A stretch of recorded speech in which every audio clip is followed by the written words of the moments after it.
The Arms Act 1959. Hello everyone. Today we are going to start chapter 5 of Arms Act, and chapter 5 of Arms Act is the second last chapter and deals with the offences and penalty. और इसमें section 25 to section 33 तक दिए गए हैं. Section 25 punishment for certain offences. Section 25 most important section है क्योंकि ये जो सेक्शन है इसमें पनिशमेंट प्रोवाइड की गई है कि कोई पर्सन अगर ऑफेंसेस करता है अंडर द आर्म्स एक्ट तो उसको पनिशमेंट दी जाएगी. जैसे कोई पर्सन है उसने सेक्शन 3, 4, 5 और बहुत सारे सेक्शंस दिए गए हैं, उनके उन सेक्शन के प्रोविजंस का कंट्रावेंशन करता है, वो पर्सन उल्लंघन करता है, तो उस पर्सन को सेक्शन 25 के रूल्स के अकॉर्डिंग पनिश किया जाएगा.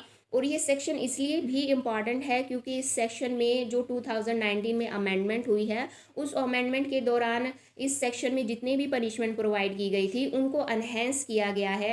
और ये section most of the offences है जो आर्म्स एक्ट के उनको कवर करता है. तो डिस्कस करते हैं सेक्शन 25.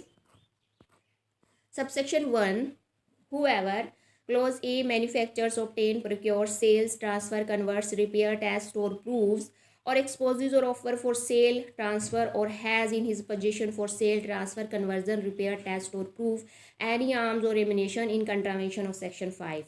तो ये सेक्शन इस क्लोज में सेक्शन 5 के ही प्रोविजंस दिए गए हैं. सेक्शन 5 को हम डिस्कस कर चुके हैं. पहले लेक्चर जो दिए गए हैं उनमें हम सेक्शन 5 को बहुत अच्छे से डिस्कस किया है. Section 5 deals with licence for manufacture, sale etcetera of arms and ammunitions. Means कोई पर्सन है अगर किसी आर्म या एमिनेशन का निर्माण करना चाहता है, सेल करना चाहता है या ट्रांसफ़र करना चाहता है या उसको प्रमाणित करना चाहता है, मुरम्मत करना चाहता है, तो उस पर्सन को इन सब के लिए अगर ये सब वो चाहता है करना तो उसको इसके लिए लाइसेंस का होना बहुत ज़रूरी है. अगर वो बिना लाइसेंस के ये सब करता है तो वो कंट्रावेंशन कर रहा है, उल्लंघन कर रहा है सेक्शन 5 के प्रोविजंस का. तो अगर वो पर्सन उल्लंघन करता है तो उसको पनिशमेंट दी जाएगी अंडर दिस सेक्शन. जहाँ कहीं भी स्टार दिया गया है वो सेक्शन वो 2019 की अमेंडमेंट है, तो इसको सब्सिट्यूट किया गया था मैन्युफैक्चर, ऑब्टेन और प्रोक्योर को सेक्शन सन 2019 की अमेंडमेंट के द्वारा. Clause B.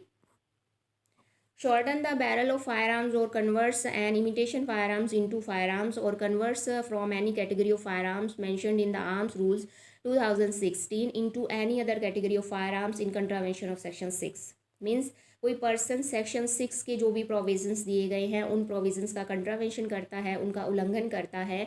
मीन्स लाइसेंस की रिक्वायरमेंट है सेक्शन 6 में. अगर गन को शॉर्टन करना है, अगर किसी नकली फायर आर्म्स को फायर आर्म्स में कन्वर्ट करना है, तो इन सब चीज़ों के लिए लाइसेंस का होना ज़रूरी है. अगर कोई पर्सन बिना लाइसेंस के ये सब करता है तो वो सेक्शन 6 के जो भी प्रोविजंस हैं उनको ब्रीच करता है, तो उसको पनिशमेंट दी जाएगी under this section. Clause C omitted है. Clause D.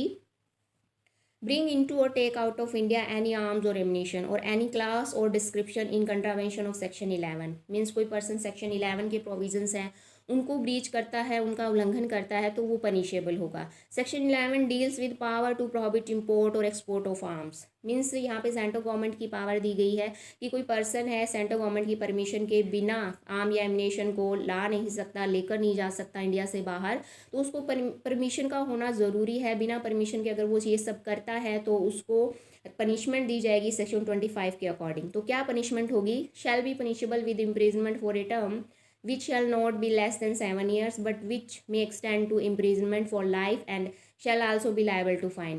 तो पर्सन अगर सेक्शन 5, सेक्शन 6 और सेक्शन 11 के जो भी प्रोविजंस दिए गए हैं उनका कंट्रावेंस करता है, उनका उल्लंघन करता है, तो उसको पनिशमेंट दी जाएगी. जो पनिशमेंट 7 साल से कम नहीं होगी, बट उस पनिशमेंट को बढ़ाया जा सकता है, एक्सटेंड किया जा सकता है आजीवन कारावास तक. और साथ ही साथ उस पर्सन को फ़ाइन भी पे करना पड़ेगा. वो पर्सन लायबल होगा फ़ाइन देने के लिए. Subsection 1A. whoever acquires, has in possession or carry any prohibited arms or prohibited ammunition in contravention of section 7 shall be punishable with imprisonment for a term which shall not be less than 7 years but which may extend to 14 years and shall also be liable to fine. Means इसमें ये बताया गया है कि कोई person है जो section 7 deals with कि कोई पर्सन है जो रोक लगाई गई है उस पर्सन पे, कोई पर्सन एक्विजिशन, पोजेशन, मैन्युफैक्चर नहीं करेगा प्रोहिबिटेड आर्म्स और एमिनेशन का, और ये जो 1A दिया गया है इसमें सेक्शन 7 का क्लोज ए दिया है, क्योंकि कोई पर्सन है जो एक्वायर नहीं करेगा, पोजेशन में नहीं रखेगा आर्म या एमिनेशन को, जो प्रोहिबिटेड है, अगर वो ऐसा करता है तो वो उल्लंघन करता है सेक्शन 7 के प्रोविजंस को, और उसको पनिशमेंट दी जाएगी। वो पनिशमेंट 7 साल से कम नहीं होगी, बट उसको एक्सटेंड किया जा सकेगा 14 ईयर तक, प्लस वो लायबल होगा फाइन के लिए।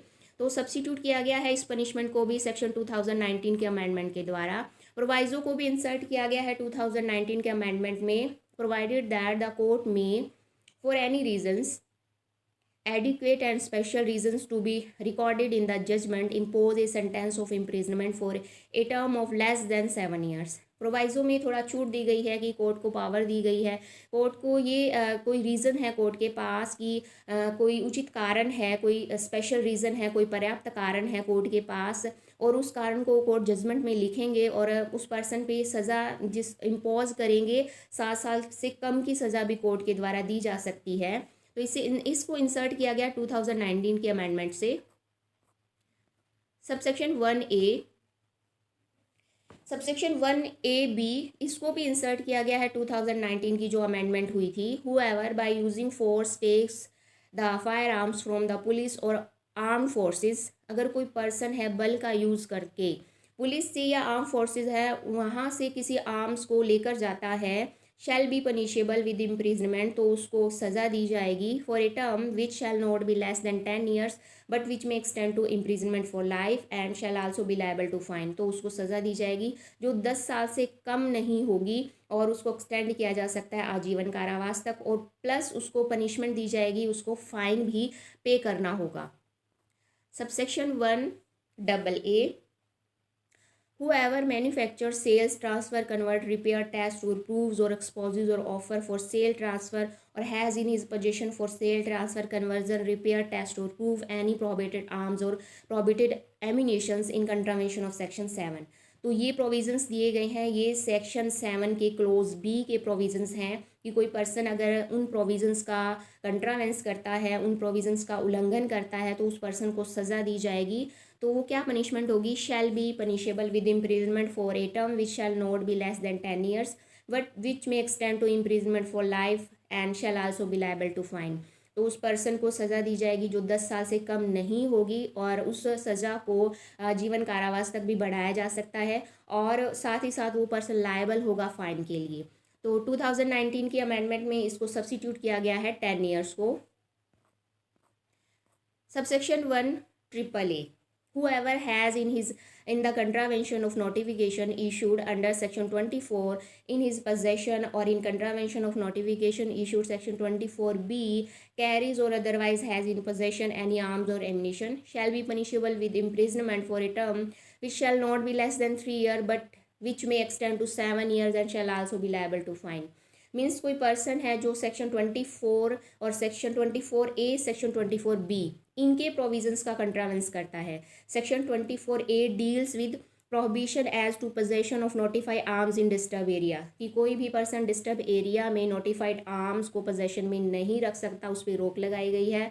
और section 24B deals with prohibition as to carrying of notified arms in or through public places in disturb area, कि कोई पर्सन डिस्टर्ब एरिया में पब्लिक प्लेसेस पे नोटिफाइड आर्म्स हैं उनको कैरी नहीं कर सकता, इस पे रोक लगाई गई है, प्रोहिबिट किया गया है। अगर कोई पर्सन ऐसा करता है तो वो उल्लंघन करता है सेक्शन 24A और सेक्शन 24B के प्रोविजंस को, तो उसको पनिशमेंट दी जाएगी। वो पनिशमेंट 3 साल से कम नहीं होगी, बट उस पनिशमेंट को 7 साल तक एक्सटेंड किया जा सकता है, और साथ ही साथ वो पर्सन लायबल होगा फाइन के लिए। सबसेक्शन 1B हुएवर, ये इस सेक्शन में भी, इस सबसेक्शन में भी बहुत सारे प्रोविजंस दिए गए हैं।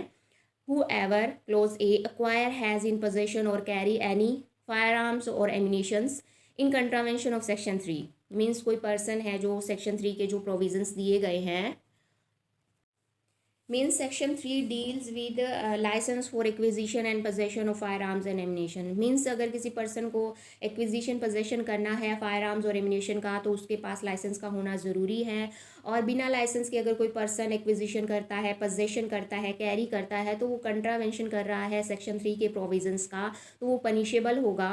Close B acquire, has in possession or carry in any place specified by notification under section 4 any arms of such classes or description as has been specified in that notification in contravention of that section.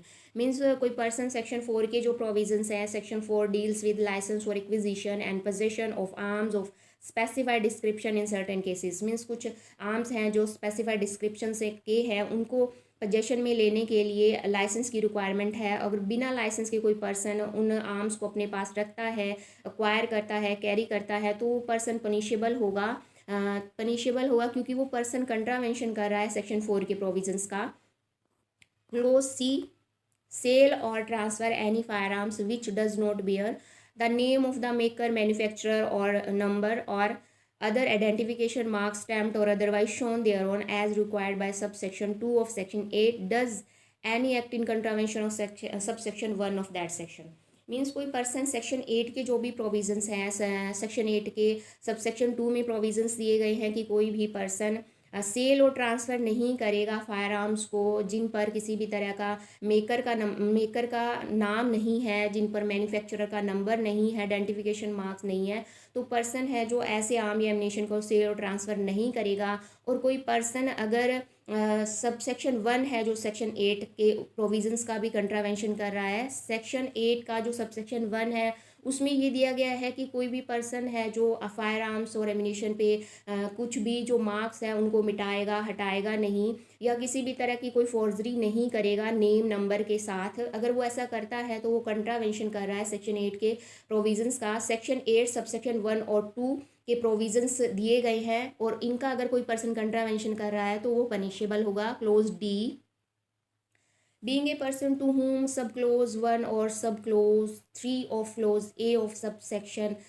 1 of section 9 applies, means जो section 9 है उसका subsection 1 उसका close A और उसके जो भी सब close 2 और 3 दिए गए हैं, अगर कोई पर्सन इन क्लोजेज में acquire, has in possession or carry any firearms or ammunition in contravention of that section, means section 9 का जो सबसेक्शन 1 दिया गया है उसमें जो भी प्रोविजंस हैं, कोई पर्सन उन प्रोविजंस का कंट्रावेंशन कर रहा है तो वो पनिशेबल होगा। सेक्शन 9 में क्या प्रोविजंस दिए गए हैं? सेक्शन 9 प्रोहिबिट करता है एक्विजिशन और पोजेशन को, सेल और ट्रांसफ़र को यंग पर्सनस को या कोई अदर कैटेगरी के जो पर्सनस दिए गए हैं कि वो पर्सन एक्विजिशन पोजेशन नहीं कर सकते फायर आर्म्स और एमिनेशंस को। तो इसका जो क्लोज ए का सब क्लोज 2 और 3, सब क्लोज 2 में ये दिया गया है कि कोई पर्सन अगर कन्विक्टेड पर्सन है और वो कन्विक्टेड पर्सन जिसको सज़ा दी जा चुकी है, तो सज़ा दिए जाने के बाद वो पर्सन 5 साल तक फायर आर्म्स और एमिनेशन को अपने पोजेशन में नहीं रखेगा, एक्वायर नहीं करेगा उन आर्म्स या एमिनेशन को। ये दिया गया है सब क्लोज 2 में। और सब क्लोज 3 में ये दिया गया है कि कोई पर्सन है जिसको बॉन्ड एग्जीक्यूट करवाया गया है उस पर्सन से, और जो भी बॉन्ड एग्जीक्यूट की टर्म है उस टर्म के दौरान उस पर रोक लगाई गई है कि वो आर्म या एमिनेशन को अपने पोजेशन में नहीं रखेगा। अगर वो कंट्रावेंशन कर रहा है तो वो पर्सन पनिशेबल होगा under section 25। Clause E, sells और ट्रांसफ़र और कन्वर्ट्स, रिपेयर और टेस्ट और प्रूव्स एनी फायर आर्म्स और ammunition in contravention of clause B of subsection 1 of section 9, means जो सेक्शन 9 है उसका सबसेक्शन 1 है उसका क्लोज बी, इस बी के प्रोविजंस का कोई पर्सन कंट्रावेंशन कर रहा है तो वो पर्सन पनिशेबल होगा। तो क्लोज बी में क्या दिया गया है? क्लोज बी में एक तो पॉइंट ये है कि जो क्लोज ए है उसके प्रोविजंस का कंट्रावेंशन कर रहा है। क्लोज ए में तो ये दिया है कि वो पर्सन अगर 21 ईयर की एज उसने कंप्लीट नहीं की तो वो प्रोहिबिटेड पर्सन है, उसको किसी भी तरह का आर्म या एमिनेशन पोजेशन में रखने नहीं दिया जाएगा। और सेकंड ये है वो कन्विक्टेड पर्सन है। थर्ड में ये दिया गया है कि पर्सन ने बॉन्ड एग्जीक्यूट किया है। तो ऐसे पर्सन्स हैं उन पे रोक लगाई गई है कि वो पर्सन है जो एक्विजिशन और पोजेशन नहीं कर सकते आर्म या एमिनेशन का। और साथ ही साथ ऐसा पर्सन जो अनसाउंड माइंड पर्सन है, ये भी क्लॉज बी में दिया गया है, वो भी पर्सन है जो एक्विजिशन पोजेशन नहीं कर सकता आर्म या एमिनेशन का, अगर वो करता है तो वो पनिशेबल होगा under section 25। Clause F, bring into or take out of India any arms और ammunition in contravention of section 10। Section 10 deals with licence for import और एक्सपोर्ट ऑफ आर्म्स, मीन्स अगर आप आयात और निर्यात करना चाहते हो आर्म या एमिनेशन का तो उसके लिए आपके पास लाइसेंस का होना ज़रूरी है। अगर लाइसेंस नहीं है तो वो लाइसेंस नहीं, तो सेक्शन 10 के जो भी प्रोविजंस हैं उनका कंट्रावेंशन है, उनका उल्लंघन है। तो वो पर्सन पनिशेबल होगा। क्लोज जी, ट्रांसपोर्ट एनी आर्म्स और ammunition in contravention of section 12, अगर कोई पर्सन परिवहन करता है सेक्शन 12 के जो भी रूल्स दिए गए हैं उनके उल्लंघन में आर्म या एम्यूनेशन का जो ट्रांसपोर्ट करता है तो वो पर्सन पनिशेबल होगा सेक्शन 25 में। Clause h, fail to deposit arms और ammunition as required by subsection 2 of section 3 or subsection 1 of section 21, means person fail हो गया है डिपॉजिट करने में आर्म या एम्यूनेशन को। सेक्शन 3 का जो सबसेक्शन 2 है उसमें ये दिया गया है कि कोई पर्सन है जो अगर उसके पास जो अमेंडमेंट 2019 है उस टाइम पे अगर उसके पास 3 फायर आर्म्स है तो वो अपने पास सिर्फ 2 फायर आर्म्स को ही रख सकता है, और जो एक्स्ट्रा फायर आर्म्स है तो उसको उस पर्सन के द्वारा विद इन 1 ईयर डिपॉजिट करवाना पड़ेगा पुलिस ऑफिसर को या जो भी अथॉरिटीज़ हैं उनके पास। और अगर वो फेल हो जाए, और जो सेक्शन 21 और सब सेक्शन 1 के प्रोविजंस हैं इसमें भी यही दिया गया है कि सेक्शन 21 में कि कोई पर्सन है जो उसके पास पोजीशन में आर्म्स हैं और वो आर्म्स है जो सीजिंग टू बी लॉफुल हो गए हैं, वो विधि पूर्ण नहीं रहे, तो उन आर्म्स को उस पर्सन के द्वारा डिपॉजिट किया जाएगा। अगर वो पर्सन इन दोनों सेक्शन में फेल हो जाता है डिपॉजिट करवाने में तो वो पर्सन लायबल होगा, उसको पनिशमेंट दी जाएगी under section 25। Close I, being a manufacturer or dealer or in arms or ammunition fail under rule made under section 44, means अगर कोई पर्सन मैन्युफैक्चरर है या डीलर है आर्म या एम्यूनेशन का और वो जो रूल दिए गए हैं section 44 deals with power to make rules, तो सेंट्रल गवर्नमेंट की पावर है रूल बनाने की, और वो फेल हो जाता है person according to this rules to maintain a record, क्या करने में फेल होता है तो वो रिकॉर्ड मेंटेन करने में और अकाउंट और make their in such entries as are required by such rules, record maintain करने में और एंट्रीज को मेंटेन करने में वो पर्सन फेल हो जाता है और intentionally make a false entry, और वो फॉल्स एंट्री है जो गलत एंट्री वहाँ पे बनाता है, और prevent or obstruct the entry into any premises or other places, और रोक करता है, बाधा डालता है एंट्रीज में किसी प्रमाइजेज पे किसी प्लेसेस पे जहाँ पे फायर आर्म्स और एम्यूनेशंस आर और इज मैन्युफैक्चर और केप्ट, और intentionally fail to exhibit conceals such arms or ammunition or refuse to point out where say the same are or is kept or manufactured, means वो person है जो fail हो जाता है या फिर वो पर्सन प्रोहिबिट करता है, प्रिवेंट करता है एंट्रीज़ को जहाँ पे जो भी फायर आर्म्स है मैन्युफैक्चर्ड हैं या जिनको रखा गया है, या वो पर्सन इंटेंशनली कंसील करता है और ऐसे बताता है और रिफ्यूज़ करता है कि उसको जैसे पता ही ना हो कि कहाँ पर उन आर्म्स या एम्यूनेशन का मैन्युफैक्चर किया गया है और कहाँ पर उनको कैप्ट किया गया है, तो ऐसा करने पर वो पर्सन पनिशेबल होगा। Shall be punishable with imprisonment for a term which shall not be less than 2 years but which may extend to 5 years and shall also be liable to fines. तो वो पर्सन अगर section 44 के जो भी rules हैं उनका contravention कर रहा है तो वो पर्सन पनिशेबल होगा, जिसको सज़ा दी जाएगी जो 2 साल से कम नहीं होगी, बट उसको एक्सटेंड किया जा सकता है 5 साल तक, और प्लस उसको फ़ाइन भी पे करना पड़ेगा। इसको सब्स्टिट्यूट किया गया है बाय अमेंडमेंट 2019 के द्वारा। Provided that the court may for any adequate or special reason to be recorded in judgment impose a sentence or imprisonment for a term less than 2 years, means उसको दी गई सज़ा दी जाएगी जो 2 साल से कम नहीं होगी, लेकिन प्रोवाइजो ये कहता है कि कोर्ट के पास पावर है, अगर कोर्ट को कोई पर्याप्त कारण और विशेष रीज़न उनको रहे तो वो जजमेंट में रिकॉर्ड करेंगे और उस पर्सन को सज़ा दी जा सकती है 2 साल से कम। इसको भी सब्स्टिट्यूट किया गया है अमेंडमेंट 2019 के द्वारा। Subsection 1 clause c, subsection 1C sorry, notwithstanding anything contained in a subsection 1B, whoever commit an offence punishable that subsection in any disturbed area, means subsection जो 1B है उसमें कुछ भी लिखा गया है उन बातों के होते हुए भी अगर कोई पर्सन ऑफेंस कमिट करता है किसी डिस्टर्ब एरिया में, shall be punishable with imprisonment for a term shall not be less than 3 years but which may extend to 7 years and shall also be liable to fine. तो disturb area में जो कोई person offence commit करता है तो उसको punishment दी जाएगी, वो पनिशमेंट 3 साल से कम नहीं होगी, बट उसको 7 साल तक एक्सटेंड किया जा सकेगा, और साथ ही साथ वो पर्सन लायबल होगा फाइन के लिए।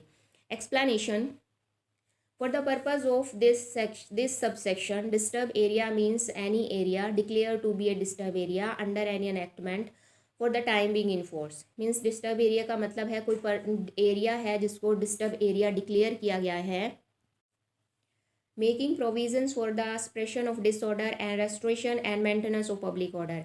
मीन्स प्रोविजंस बनाए गए हैं जो भी डिसऑर्डर है उसको रोकने के लिए एंड जो भी पब्लिक ऑर्डर है उसको रिस्टोर करने के लिए, उसके मेंटेनेंस के लिए जो भी प्रोविजंस बनाए गए हैं। And includes any area specified by notification under section 24A and 24B। और ऐसा एरिया भी इंक्लूड है जो सेक्शन 24A और सेक्शन 24B में नोटिफाइड किया गया है। तो इसको डिस्टर्ब एरिया बोला गया है, जिसको डिस्टर्ब एरिया डिक्लेयर किया गया है किसी एनेक्टमेंट के द्वारा, और प्रोविजंस बनाए गए हैं कोई डिसऑर्डर है उसको रोकने के लिए और लोक शांति के लिए प्रोविजंस बनाए गए हैं। तो ऐसे एरिया को डिस्टर्ब एरिया बोला गया है। तो ये है सेक्शन 25 का सबसेक्शन 1। आज के लेक्चर में हमने सिर्फ सबसेक्शन 1 को ही डिस्कस किया है क्योंकि ये सेक्शन काफ़ी बड़ा है। तो इस सेक्शन के जो आगे के प्रोविजंस हैं वो हम नेक्स्ट लेक्चर में डिस्कस करेंगे।